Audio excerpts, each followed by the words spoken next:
Imagine a world where the heroes of evolution are not the mighty dinosaurs or the intelligent humans, but the tiny invisible genes that reside within us. This is the intriguing universe that evolutionary biologist Richard Dawkins invites us to explore in his groundbreaking book, The Selfish Gene. Dawkins challenges traditional views of natural selection, shifting the spotlight from species and individuals to the genes themselves.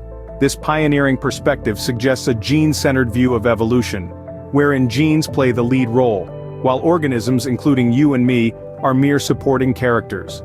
Dawkins masterfully blends rigorous science with captivating prose, introducing us to a world where genes, not organisms, are the primary agents of natural selection. In this world, we are not the protagonists we thought we were. In the world of the selfish gene, we are merely survival machines. Vehicles for the true masters of evolution, our genes. Dawkins presents a radical idea: genes are the primary agents of natural selection, and they are, in a sense, selfish. This is the core concept of the selfish gene. Dawkins suggests that genes are not just passive carriers of hereditary information, but active participants in the process of evolution. They are, according to Dawkins, selfish in their relentless pursuit of replication and survival. In this view, organisms, including US humans, are merely survival machines, constructed and commandeered by genes to ensure their own propagation. It's a perspective that shifts the spotlight from species and individuals, placing it firmly on the genes. It emphasizes their pivotal role in driving the evolutionary processes, making them the real heroes, or perhaps villains, of the evolutionary story.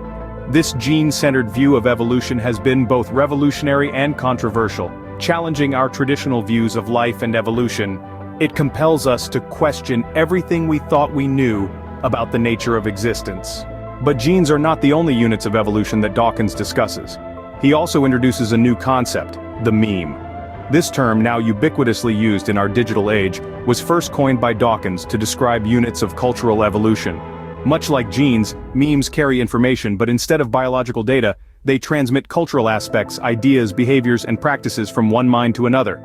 Memes are not confined to catchy internet trends. They encompass everything from fashion trends and popular catchphrases to religious beliefs and societal norms. They replicate, mutate, and compete for attention in the cultural ecosystem, much like genes do in the biological one. Some memes thrive, spreading widely, while others fade into obscurity. This concept has spurred an entire field of study known as memetics, which explores how cultural phenomena spread and evolve. It's a testament to the power and influence of ideas in shaping our world. Just as genes shape our biological world, memes shape our cultural world, evolving and spreading through human society.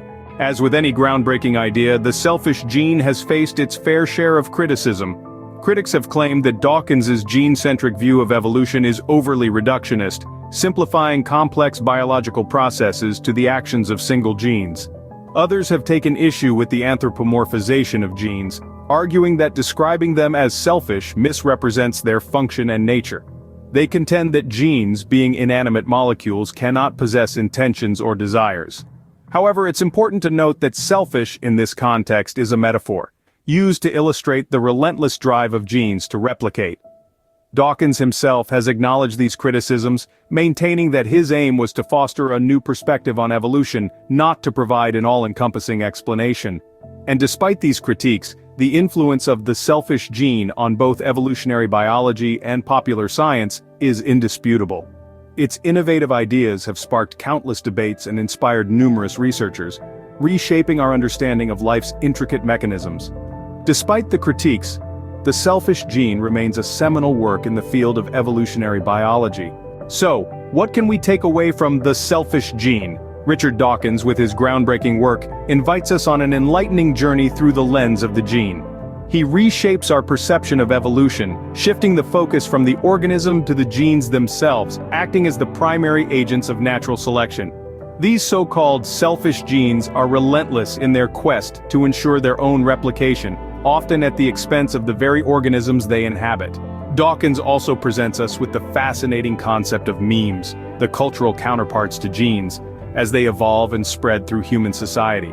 Despite the critiques, one cannot deny the profound impact this book has had on evolutionary biology and our understanding of life itself.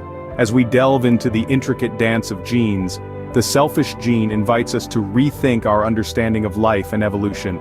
This seminal work is a must-read for anyone interested in the mysteries of existence and the ceaseless ebb and flow of life.